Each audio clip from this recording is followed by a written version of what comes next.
Eu estou aqui para bater papo com vocês, para saber, na realidade, as dúvidas de vocês, o que vocês pretendem, o que vocês esperam da carreira da dublagem.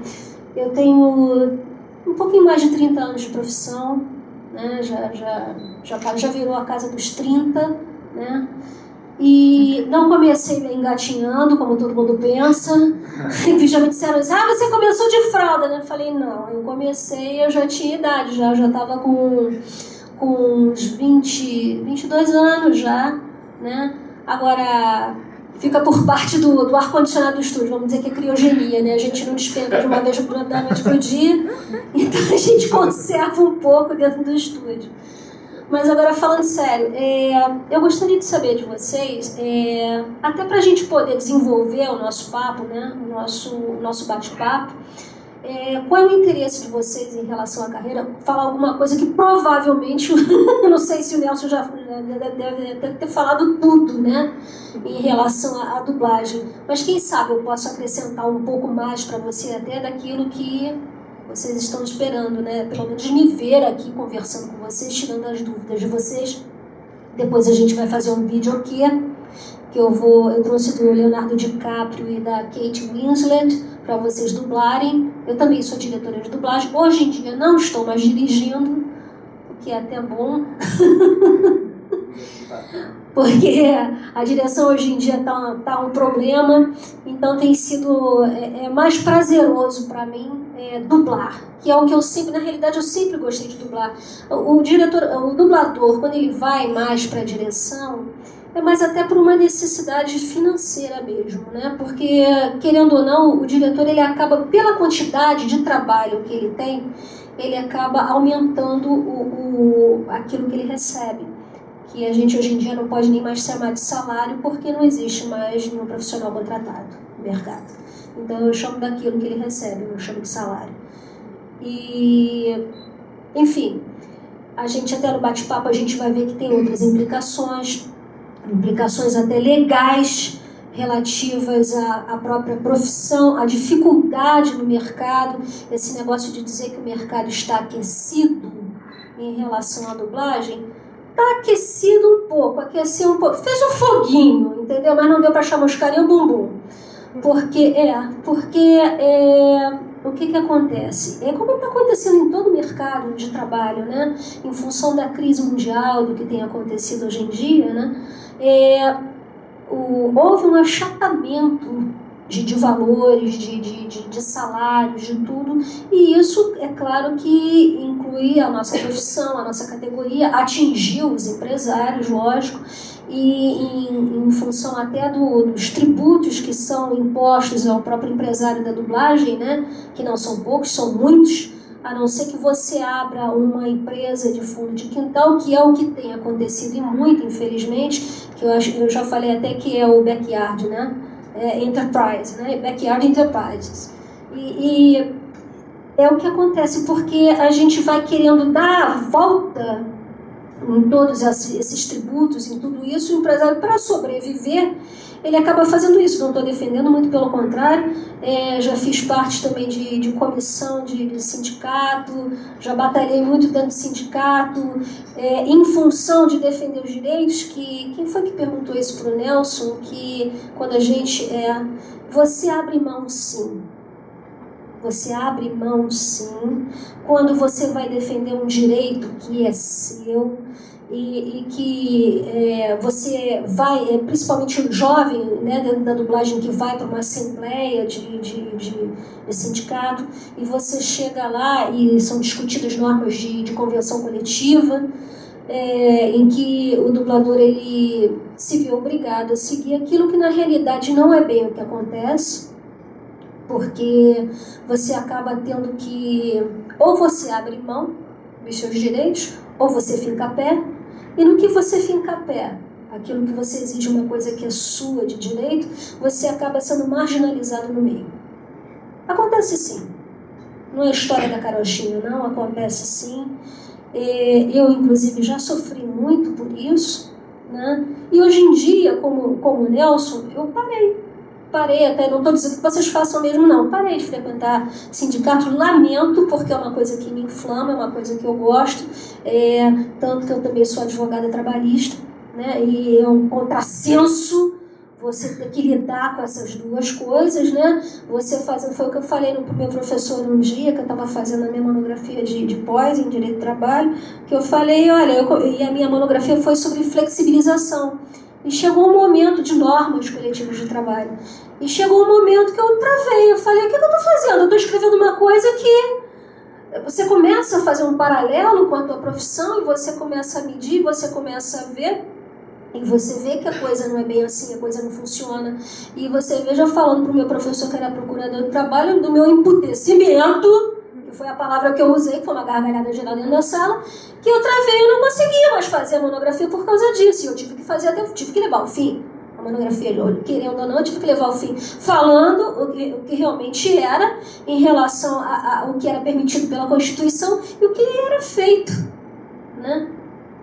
Quer dizer, então é um contrassenso. Você abre mão, sim, dos seus direitos, senão você, principalmente quem está começando, que está verde, né, na profissão, que precisa ter segurança numa bancada, que precisa ter segurança na frente de um microfone, um dublador iniciante que se vê... Hoje em dia você dubla sozinho, mas a maioria, quando começa, faz mais vozerio ou faz...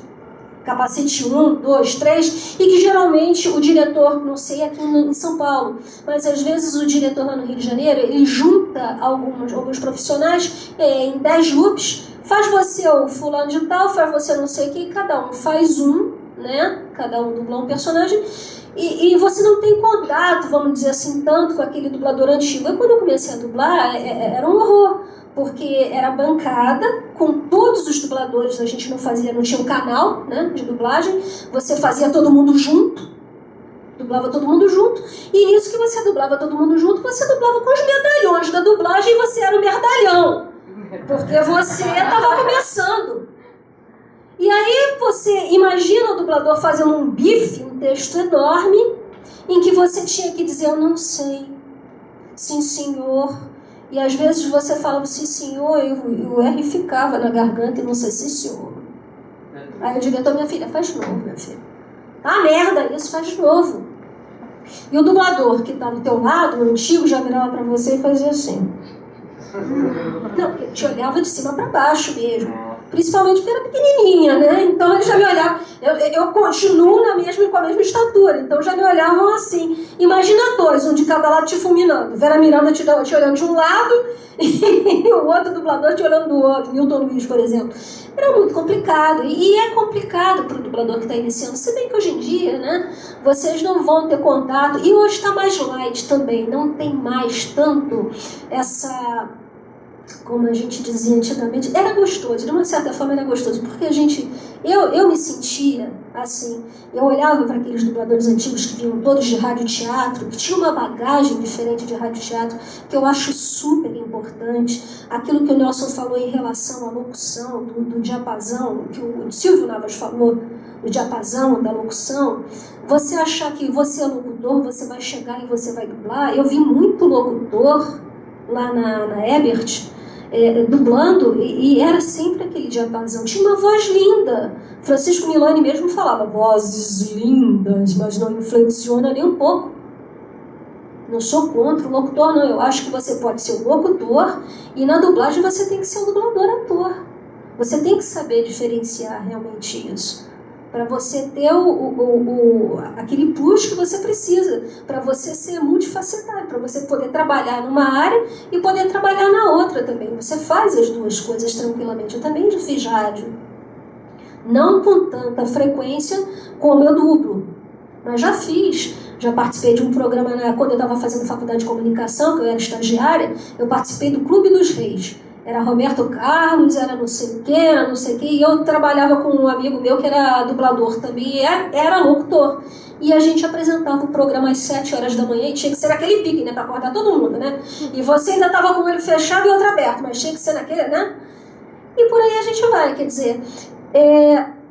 Então, eu queria saber mesmo de vocês, né, quais os questionamentos, para a gente desenvolver até o fio da meada e depois pegar no videoquê para poder também ver como é que vocês estão, qual é a intimidade que vocês têm com o microfone, qual é o trabalho de voz que vocês têm, porque o dublador ele tem que fazer um trabalho de voz, querendo ou não. Quando eu comecei a dublar, minha voz era muito mais jovem, né? Se as pessoas acham que eu tenho um timbre de voz, hoje eu consigo modular, eu consigo fazer uma Cate Blanchett, uma Elizabeth, que você pega a mulher, um mulherão, era a Rainha Elizabeth, né? E aí você vai fazer uma outra personagem no Casamento Grego, a Vardalos, que é uma comédia, que ela é mais jovem, é mais leve, até para fazer essa diferenciação, você saber modular a tua voz. Então é importante, sim, você ter um trabalho vocal. Eu, na época, comecei dublando, eu só fazia criança, eu só fazia voz de criança, eu não era criança. Eu tinha 24 anos, 23 anos, quando eu comecei a dublar. E eu, como eu queria expandir, né? Eu falei, tô condenada a dublar criança, tô condenada a dublar bichinho, ursinho carinhoso, princesa Carla, polegarzinha, né? Porque eles me botavam para fazer todas essas jovenzinhas, adolescentes de sessão da tarde, Molly Ringwald e outras. Eu fiz todas nos anos 80. E aí a gente vai aprimorando o trabalho da gente. Até que quando eu peguei o Barrados no Baile, que era a Brenda Walsh, não sei se é da época de vocês, né? Que eu peguei a Brenda Walsh para fazer. Ali eu já estava com domínio. Porque você não faz um profissional de dublagem que você pode brincar com a emoção. Porque quanto mais natural você ficar no microfone, quanto mais natural você passar a emoção, mais verdadeiro vai ficar. A realidade é essa. Se você impostar muito a voz e ficar naquela coisa falsa, não vai adiantar. Você vai ter uma voz bonita, mas você é que nem um ator que está no palco e não consegue chegar na emoção do cara que está na primeira fila da plateia. Não sai dali, não vai, você não atinge. É o mesmo trabalho de ator que você tem que ter. Você tem que ter a mesma percepção, só que você só tem um recurso, que é a voz. E na voz você tem que passar tudo. E na voz você tem que ter o controle da tua emoção. Às vezes você grava cenas em que você se emociona, que se você se debulha em lágrimas, a tua voz vai ficar uma droga. E você não vai articular bem aquilo que você tem que passar, mas você tem que passar a emoção e você tem que articular. Então são recursos vocais que, com uma fono, colocando bem a tua voz, você estando bem atento para esse tipo de coisa, você tem o domínio da tua profissão, você tem o domínio do teu trabalho. E aí você brinca. Aí você pega um Todo Mundo em Pânico. Vocês já assistiram Todo Mundo em Pânico? Como era o nome daquela Era a Brenda, né? Também era a Brenda, né? Que ela era um esculacho. Ela entra no cinema e então começa a falar assim, né? E era um horror, ela acaba esfaqueada, bem feito. Quem mandou gritar dentro do cinema? Eu também teria feito o mesmo, eu botava meu sadismo em dia em cima dela. E se tivesse pego um engarrafamento de 2 horas então, eu nem pensava 2 vezes.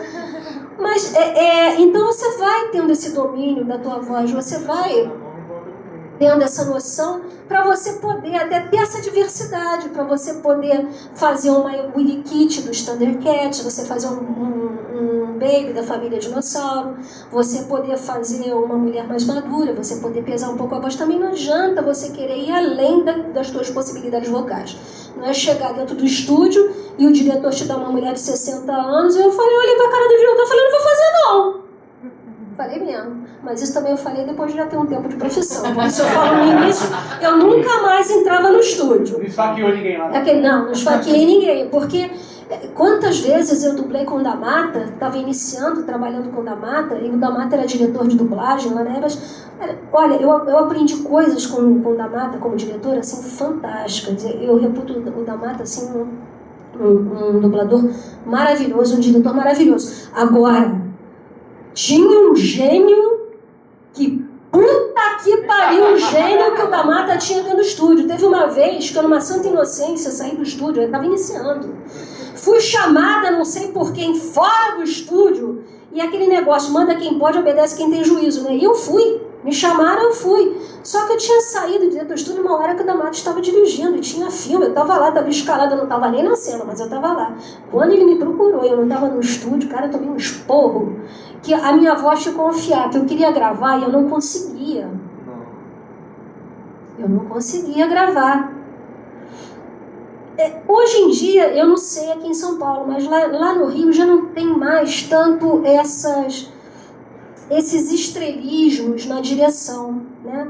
Eles eram muito bons, na verdade eles eram muito bons, mas eu não sei, eu não conseguia lidar com essa arrogância toda, que da Mata me perdoe, mas eu não conseguia lidar com essa arrogância toda de chegar ao ponto de outros diretores até de humilhar o profissional dentro do estúdio ao ponto dele não ter condição de trabalhar. Eu já vi muita gente passar por isso. Eu não sei se hoje vocês vão ser cobaias desse tipo. Talvez não. Eu espero que não sejam. Né? Eu espero que a mentalidade das pessoas tenha mudado nesse sentido. Mas a gente passa por isso, eu passei por isso. Né? E é importante que a gente tenha o domínio da emoção até para quando for para uma bancada, for dublar, saber até controlar o medo que a gente tem do diretor. Porque isso é a cobrar, hein? Que merda! Porra! Que merda! Não atende, não! Tá no meio, fala que tá no meio da palestra, não atende, não, gente. Que horror! Eu acho que eu cheguei... No sábado, né? Caramba, gente. Então eu queria saber de vocês, na realidade, eu tenho muita coisa até para contar para vocês, para falar de 30 anos de profissão, né? Mas eu queria saber de vocês o que vocês gostariam de perguntar, o que vocês gostariam de conhecer, porque eu sei que o Nelson já deve ter falado muito aqui da nossa profissão. Deus falou muito e pouco. Deus fala muito. Nelson fala muito, ponto. Fala muito. Né? Então, eu vou abrir a palavra para vocês perguntarem o que vocês quiserem, para a gente depois entrar no videokê. O que vocês querem saber da profissão, de mim até, né? Que não seja da minha vida pessoal, claro.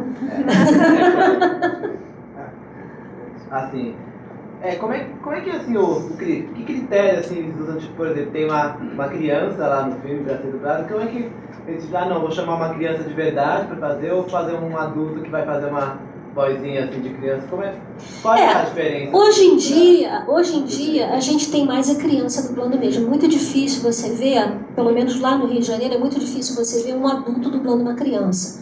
A não ser que seja um personagem caricato, seja desenho, mas mesmo assim, o diretor ele dá preferência à criança. Esse mercado para criança, ele está muito aquecido. Para a criança está realmente bastante aquecido, porque eles crescem rapidamente. A voz muda. E o que mais tem são esses filmes com crianças, são desenhos, né? Teve o Dudu Drummond aqui no primeiro dia. Então, é um mercado que está sempre... Está sempre em aquecimento, está sempre... Para a criança ele é muito grande. Ao mesmo tempo que para o dublador tem mais personagens homens do que mulheres, né? As dubladoras sofrem um pouco mais. O dublador ele tem mais um campo de trabalho. A voz masculina ela é mais procurada. Tem mais... Eu não sei porquê, mas tem mais... Se vocês forem ver os filmes, tem muito mais homem do que mulher. Tem uma mocinha, 2, 3, 4 mocinhas, às vezes um vozerio, mas a maioria é de homens e sempre foi assim. Tirando, sem falar nos filmes de guerra, né, que você vê mais homem do que outra coisa, né? Mas os filmes infantis, a gente hoje em dia dá preferência à voz infantil mesmo. Eu mesma já fiz muita voz de criança na época que eu comecei a dublar, né? Muita criança de 5, 6 anos, 7 anos eu fazia. E me valia até de um tom infantil que eu tinha, mais infantil ainda, mais jovem que eu tinha ainda na época. E isso eu trabalhei pra caramba por causa disso. Por isso que eu digo pra você que o mercado para criança é muito grande. Mas você não fazia voz de menina, como certas dublagens? Fazia sim, fazia. Você lembra de um filme de um desenho que era Em Busca do Vale Encantado? Não. Sim. O Littlefoot? Eu tenho DVD. O primeiro, eu fiz o teste, esse teste foi escolhido lá nos Estados Unidos, inclusive. Eu fiz para Patassauro e eu fiz para o Littlefoot. Eu fiz os dois para o cinema. E o Littlefoot era um menino, né? O que é legal? Antigamente, Depois fica um bom tempo a sua voz, depois muda. Muda, aí mudou. Aí depois eu fiquei fazendo só a Patassauro. Que ela era pequenininha, então eu falo, não vou fazer isso não quero não. E o Littlefoot não, ele era mais um menino, então a voz dele era mais pra cima. Ele falava mais de um jeito. Antigamente diziam assim pra gente, chega no estúdio, vai fazer voz de menino, voz assim, não sei o que, quer dizer, ficava aquela coisa meio caricata, meio... E não fica legal. Não é um menino falando. Então, o que você busca para fazer a voz de um menino num desenho, se não for um menino que estiver fazendo? A voz feminina, a voz do menino, quando ele é jovem, ele é uma voz mais feminina. Então você busca deixar mais jovial o possível a tua voz e não colocar aqueles deslizes que a mulher coloca de vez em quando e falar de uma forma assim, mas olha, eu acho que você não devia fazer isso. Eu concordo que você faça dessa maneira. Se eu não for embora agora, minha mãe vai brigar comigo. Entendeu? Não fica viadinho, mas também não fica... Entendeu? Dá pra gente diferenciar um pouco. Fica meio termo. Fica meio termo, porque na verdade a voz do menino de 7, 8 anos, né, é uma voz bem feminina, é uma voz bem, tirando o jeitinho, que aí já é o jeitinho do menino mesmo, quer dizer, você tem que ter essa percepção. Né? Mais alguém? Fala. Você. Mas eu gostei bastante de saber do seu começo, que já foi um pouco mais tardio, como você disse, o meu já seria mais tardio ainda. Mas eu queria Mas saber isso não importa. Mas eu queria saber de você como que é esse trajeto, assim, porque, como você disse, tem muita criança, então acho que o caminho já é um pouco diferente. Depois de uma certa idade, que a gente assume outras ocupações, né? E, por exemplo, eu ainda não sou da área, nunca fui atriz, ainda não fiz nada a respeito.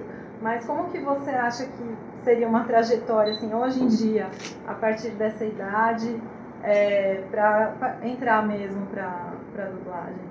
Bom, tirando a parte infantil, né, que você pode descartar, que hoje em dia a prioridade é para as crianças mesmo, seria o teu timbre de voz. Se a tua voz tem um timbre que você pode fazer adolescentes, 17, 18 anos, você vai estabelecer um padrão e o próprio diretor ele vai começando a conhecer o teu timbre de voz para ver até onde você alcança e até onde você vai, aonde você começa e até onde você vai. Agora, para você iniciar realmente na dublagem, o importante é você ser atriz, você ter o teu registro profissional de atriz, até mesmo desenvolver esse lado de atriz para você poder, então, se especializar na dublagem mesmo, porque a dublagem nada mais é do que uma especialização dentro da tua área de atriz. As pessoas às vezes chegam para mim e perguntam assim, mas você também é atriz?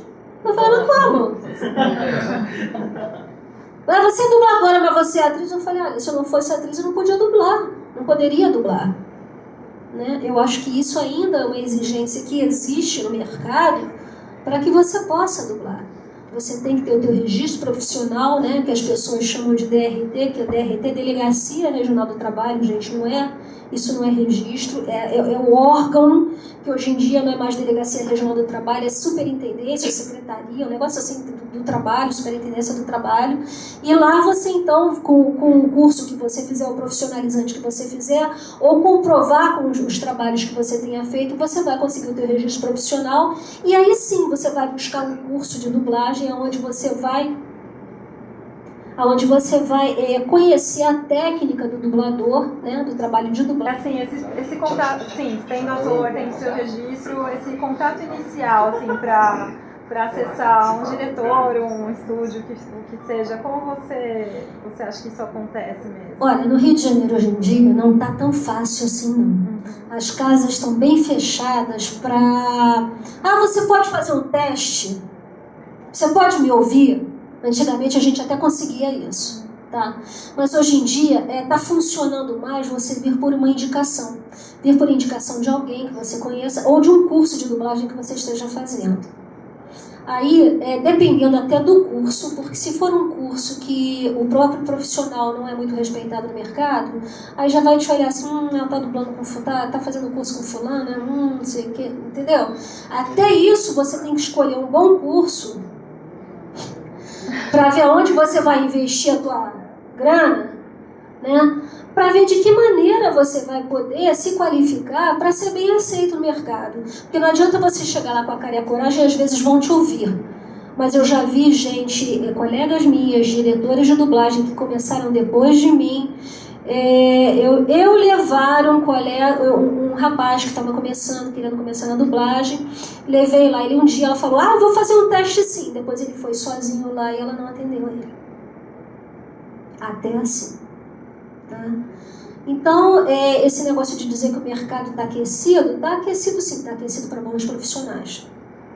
Para vocês que vão se qualificar realmente, que vão ter noção do que vocês estão fazendo, que não vão dar trabalho para o diretor, que não vão enlouquecer o diretor dentro do estúdio, que não vão atrasar o filme, porque tem muito dublador que chega de um cursinho de dublagem, não sabe nem manusear um texto, não sabe mudar o texto, não sabe mudar o loop. O loop está no loop 12, ele vai parar a mistura, daqui a pouco aquela página se perdeu e foi parar lá no final do filme.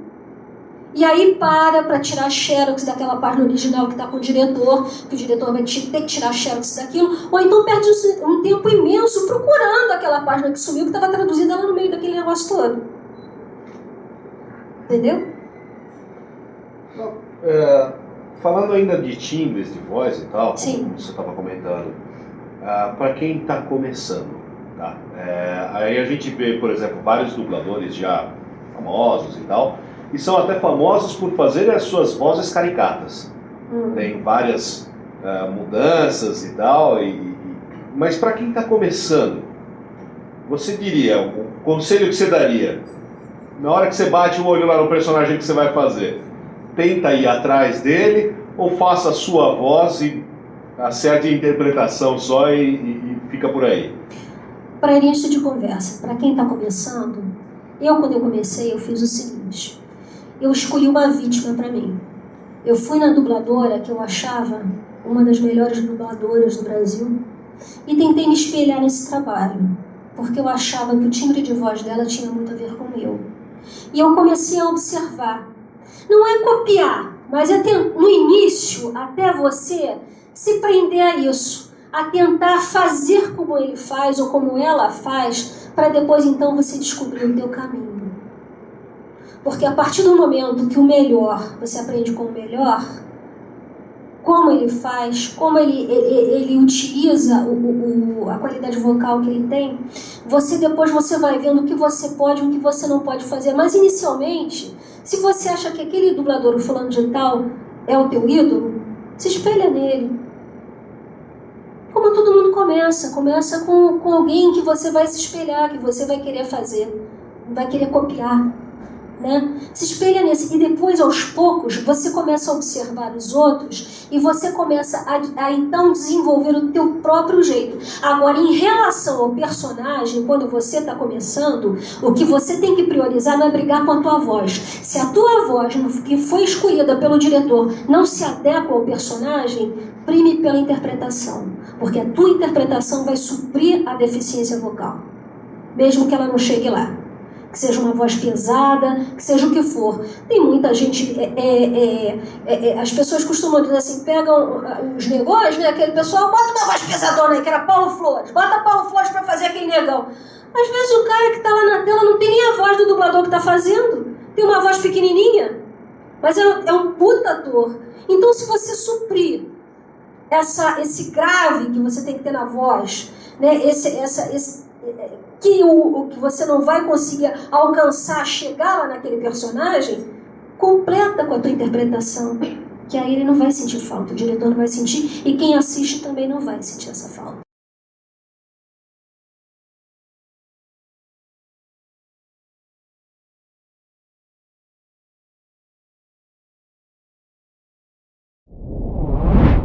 Dubladores.com